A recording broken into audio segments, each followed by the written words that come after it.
ज्वालापुर का नाम बदल के ज्वालीपुर का नाम बदल के ज्वालापुर कर, इसका मतलब उत्तराखंड आपका है। उत्तराखंड हिमाचल में इसके सिक्के मिले। आप जब शिवाजी का विलेख लगवा रहे हो, इसका मतलब हरियाणा आपका है। आप जब दिल्ली के तोमरों बना के सामंत बना, इसका मतलब दिल्ली आपकी है। इसका मतलब नॉर्थ इंडिया के राजा हो।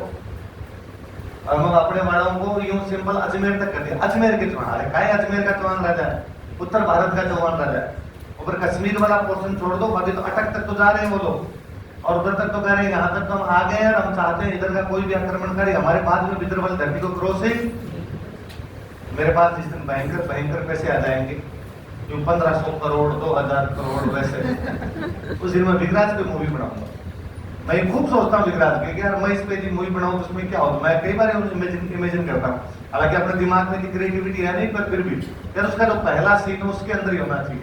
अजमेर के किले के अंदर बैठा बैठा विगराज अपनी बुक लिख रहा है हर के लिए, और नीचे एक पाठशाला, उसका नाम है सरस्वती कंठाभरण। उसमें कुछ बच्चे चोटी बढ़ाए हुए, जनेऊ धारण किए हुए बच्चे और संस्कृत पढ़ रहे हैं।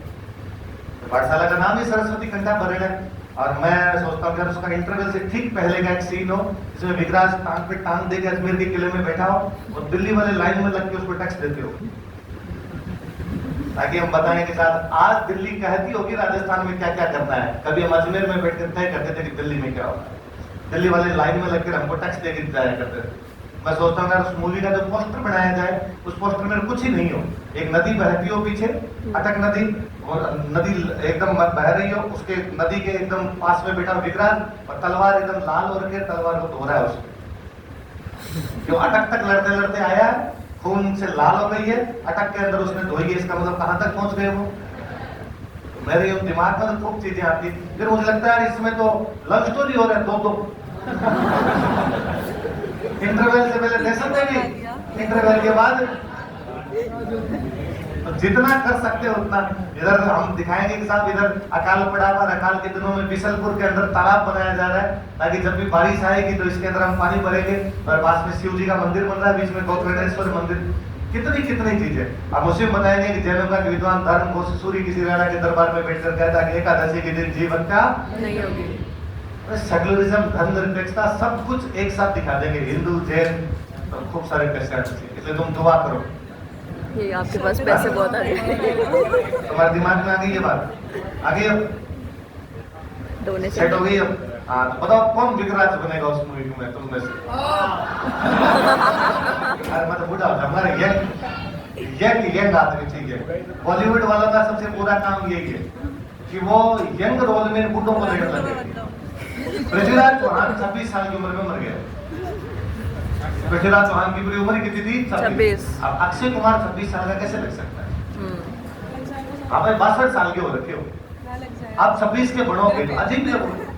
26 के चेहरे की तरुणाई अलग होती है, वो तो दिखनी चाहिए ना। आप कितना मेकअप करके कितना छोटा लगने की कोशिश कर लोगे, उसमें भी नकली मूंछें हैं। विक्की कौशल नहीं कहो, यूं कोई नए खूब हमेशा ऐसे कैरेक्टर में एकदम नया खिलाड़ी लेके आना चाहिए, कोई जिसको पहले देखा ही नहीं हो। अरे चुप रहे, तू खा गई माथा। आप पानीपत मूवी पर अहमद साहब संजय दत्त, अहमद साहब बड़ा यंग था, उसको संजय दत्त 70 के नजदीक जा रहा है, आप उसको अहमद साहब कैसे दिखा सकते हो? इसलिए ना बाहुबली हिट हुई, उसका कैरेक्टर नया था, किसी ने नहीं देखा। प्रभास की पहली मूवी थी वो। इसलिए हिस्टोरिकल कैरेक्टर के अंदर ऐसे लोग आना चाहिए जो, मैं तो हमेशा ही सोचता हूँ यार इनको यूं दिखाना हो, विगराज को दिखाना हो, फिर भल्लाल देव टाइप का ताकि लिया जाए। और जो बाहुबली वाला गुंडा था भल्लाल देव, ऐसा लिया जाए तो तू देख के लगेगा हाँ यार राजा ये लगता है रणवीर सिंह, उसका जेंडर तय नहीं। ऐसा कैसे दिखाओगे आप? ज्यादा ही